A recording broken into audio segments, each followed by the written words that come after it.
Imaginez un instant qu'un simple son, juste une petite vibration envoyée dans l'oreille, puisse se transformer en détective et nous raconter précisément tout ce qui se passe derrière le tympan.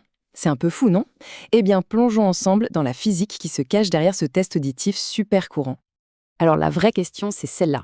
Comment est-ce qu'on fait pour vérifier que toute la petite mécanique de l'oreille moyenne, ces pièces minuscules et super fragiles, fonctionne comme il faut, sans avoir à ouvrir pour regarder? La réponse, en fait, elle est assez élégante. On ne regarde pas directement, non. On mesure simplement la facilité avec laquelle l'énergie d'un son arrive à traverser tout ce système. C'est tout. Et pour mesurer ça, pour mesurer cette fluidité, les scientifiques utilisent un concept qui nous donne un véritable bulletin de santé de l'oreille. Et ce concept, ça s'appelle l'imitance. L'imitance, qu'est-ce que c'est au juste? Bon, c'est le terme un peu général qui nous dit si, oui ou non, l'énergie passe facilement. C'est un peu le score final, si on veut, qui combine deux notions opposées, mais liées, l'impédance et l'admittance. Pour que tout ça devienne limpide, on va oublier l'oreille pendant 2 minutes. Et on va prendre un exemple que tout le monde connaît par cœur, le simple fait de pousser une porte. Et voilà, tout est là. L'impédance, c'est la difficulté, l'opposition. C'est notre porte de coffre-fort, super lourde, vraiment dure à bouger. Et l'admittance, eh bien c'est tout l'inverse. C'est la facilité. C'est la petite porte battante de saloon qui s'ouvre avec un souffle. Donc, quand l'une est très haute, l'autre est forcément très basse, c'est logique. Mais attention, ça se complique un tout petit peu. Cette difficulté à pousser la porte, cette fameuse impédance, ce n'est pas juste une seule chose. En réalité, c'est le résultat de 3 forces différentes qui s'additionnent. Allez, on décortique ensemble ces 3 forces qui nous empêchent de pousser notre porte tranquillement. La première, c'est la résistance pure.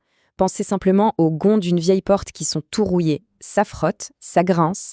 C'est une force de friction constante qui nous ralentit, peu importe la vitesse. La deuxième force, c'est la réactance de masse. Là, c'est tout simplement le poids de la porte. Plus elle est lourde, plus elle a d'inertie, et plus il faut d'énergie pour la faire démarrer. C'est la physique de base. Et enfin, la troisième, la réactance de rigidité.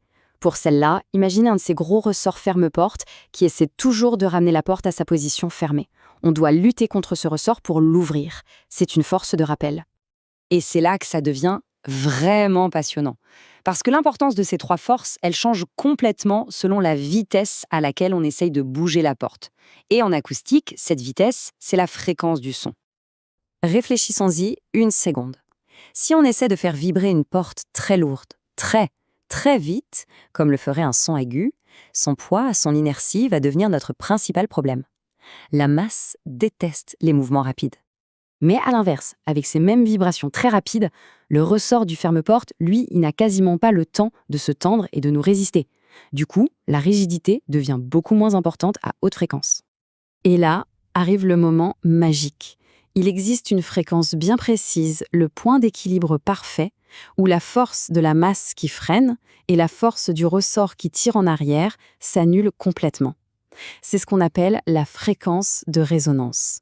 À ce moment précis, la porte devient super facile à bouger, il ne reste plus que le petit frottement des gonds. Bon, la physique, c'est super intéressant, mais en pratique, pour un médecin, qu'est-ce que ça veut dire tout ça? Comment est-ce que ça nous renseigne sur la santé de l'oreille? C'est là que tout s'éclaire. Ce tableau résume parfaitement la situation. Si le test mesure une impédance très haute, ça veut dire que notre porte est bloquée, très dure à pousser. Le médecin peut alors penser qu'il y a du liquide derrière le tympan, ce qui le rigidifie. À l'inverse, si l'admittance est très haute, ça veut dire que la porte est toute molle, elle n'offre aucune résistance. Ça pourrait être le signe d'un tympan abîmé ou d'un souci avec la chaîne des osselets. Au final, c'est assez incroyable de se dire ça. En envoyant un son et en mesurant simplement comment cette porte invisible réagit, on obtient un diagnostic ultra précis sur ce qui se passe dans un endroit inaccessible de notre corps. La physique du son nous permet en quelque sorte de déverrouiller les secrets de notre audition.